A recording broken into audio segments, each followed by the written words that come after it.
और इस काम को भी चुटकी बजाकर हम लोगों ने कर दिया। 84 से 1984 से बराबर हम लोग कहते रहे हमारी सरकार बन जाएगी तो हम ऐसे हालात पैदा करेंगे कि अयोध्या की धरती पर भव्य राम का मंदिर खड़ा हो जाए। हमारे कांग्रेस के, सपा के, बसपा के ये लोग कहते थे ये बराबर भाजपाई जनता की आंखों में धूल झोंकते हैं, झूठ बोलते हैं, ये राम मंदिर कैसे बना देते, इन्हें कल्पना ही नहीं। लेकिन बहनों भाइयों, आपने देखा हालात बदल गए। अब ऐसी परिस्थितियां हो गई हैं कि अयोध्या की धरती पर भव्य राम मंदिर का निर्माण होते हुए प्रत्यक्ष आप अपनी आंखों से देख सकते हैं। यानी हमने जो कहा वह किया। भरोसा रखना, हमारे यहां व्यक्ति गड़बड़ हो सकता है लेकिन पार्टी गड़बड़ नहीं हो सकती। व्यक्ति गड़बड़ हो सकता है लेकिन पार्टी गड़बड़ नहीं हो सकती।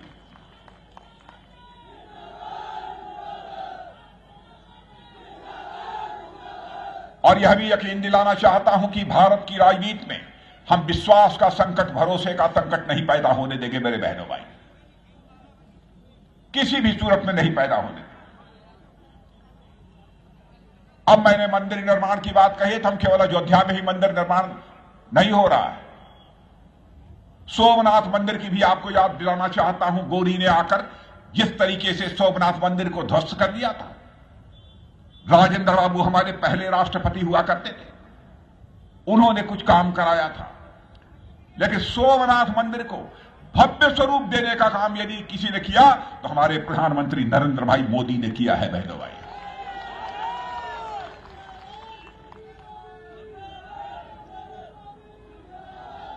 ऐसे ही केदारनाथ, वहां जाकर देखिए, जिस समय बाढ़ आई थी, तूफान आया था, मंदिर की हालत क्या हो गई थी, उसे भी भव्य स्वरूप हम लोगों ने दिया है। लेकिन हम केवल मंदिरों का निर्माण ही नहीं कराते बहनों भाई, हम लोकतंत्र के मंदिर का भी हम निर्माण करते हैं।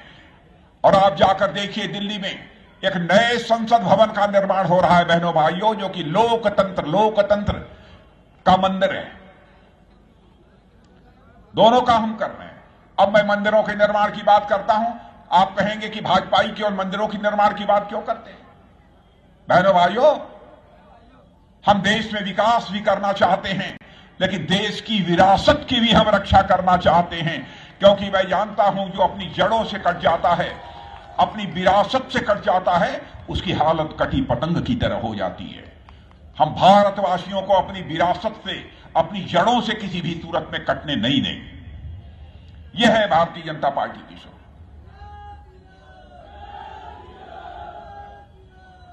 आजाद भारत के इतिहास में पहली बार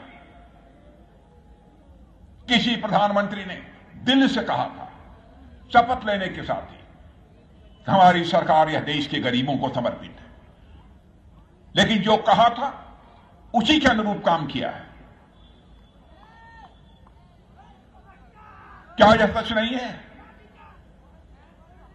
हमारे प्रधानमंत्री ने आश्वासन दिया था, हम इस हिंदुस्तान में कुछ ही वर्षों में ऐसे हालात पैदा कर देंगे, एक व्यक्ति शेष नहीं बचेगा, एक परिवार शेष नहीं बचेगा जिस परिवार को अपना सर ढकने के लिए पक्का छत न मुहैया हो जाए, ऐसा एक भी परिवार शेष नहीं बचेगा। मैं आपसे पूछना चाहता हूं, हो सकता है कुछ घर छूट गए हों, लेकिन बड़ी संख्या में लोगों को यहां पर पक्का आवास मिला होगा। मैं यह बात दावे के साथ मैं कह सकता हूं। मिला है कि नहीं, मैं आपसे पूछना चाहता हूं। ऐसे ही कई, क्या कभी आपने कल्पना की थी शौचालय के बारे में कि कोई प्रधानमंत्री शौचालय बनवाने की बात करेगा? कांग्रेस के लोग उस समय हंस रहे थे, कह रहे थे कि अरे साहब, ये प्रधानमंत्री शौचालय की बात कर रहे हैं। यह हालात थे। लेकिन बहनों भाइयों, गरीब, बहुत सारे मध्यम वर्गीय परिवार की माताएं बहनें, उनकी भी इज्जत अस्मत होती है, उसकी भी रक्षा करना हमारी यह जिम्मेदारी बनती है। इसलिए हम लोगों ने फैसला किया, और आप जाकर देख सकते हैं कि प्रत्यक्ष की शौचालय बने। शौचालय हो सकता है कहीं पर कुछ गड़बड़ी भी हो सकती है, लेकिन वह सब सारे ठीक होंगे। यह भारतीय जनता पार्टी का संकल्प है। एक योजना आयुष्मान भारत की आप कल्पना नहीं कर सकते, दुनिया के किसी देश में नहीं है वह योजना। कोई गरीब यदि बीमार हो जाता है, पहले वह गरीब बीमारी से दम तोड़ देता था क्योंकि इलाज कराने के लिए पैसा नहीं होता था। लेकिन हमारे प्रधानमंत्री ने आयुष्मान भारत योजना एक ऐसी प्रारंभ की है मेरे बहनों भाइयों, यदि कोई गरीब व्यक्ति यदि बीमार हो जाता है 5 लाख रुपए तक का उसका मुफ्त इलाज किया जाएगा। ऐसी आयुष्मान भारत की योजना दुनिया के किसी देश में आपको देखने को नहीं मिलेगी। एक से एक योजना है। अब हम लोगों ने एक सिलसिला और प्रारंभ किया, हर घर में नल और नल से जल। मुझे जानकारी प्राप्त हुई है आगरा के लिए भी स्वीकृत हो गया है, यहां भी काम प्रारंभ होगा, यहां भी काम प्रारंभ होगा। कोई घर ऐसा नहीं बचेगा, कोई घर ऐसा नहीं बचेगा जहां पर कि नल की सुविधा न हो जाए और नल से जल न प्राप्त हो। अब घर की माताओं बहनों को पानी लाने के लिए कुओं पर नहीं जाना पड़ेगा, तालाब में नहीं जाना पड़ेगा, नदियों में नहीं जाना पड़ेगा, उनके घर तक नल के माध्यम से जल पहुंचेगा। ऐसी कई योजनाएं हमारी सरकार ने लागू की हैं। उत्तर प्रदेश का जहां तक सवाल है, बहनों भाइयों, पहले सारे प्रदेश में 5, 6, 7 मेडिकल कॉलेज थे, 8 मेडिकल कॉलेज थे। 5 वर्षों के अंदर हम लोगों ने ऐसे हालात पैदा कर दिए। 59 मेडिकल कॉलेज या तो बन गए हैं या तो भवनों का निर्माण हो रहा है। और मैं आपको आश्वस्त करके जाना चाहता हूं, इस उत्तर प्रदेश का एक भी जिला शेष नहीं बचेगा जिस जिले में एक मेडिकल कॉलेज बनकर न तैयार हो जाए मेरे बहनों भाई। विकासाचा ध्यास म्हणजे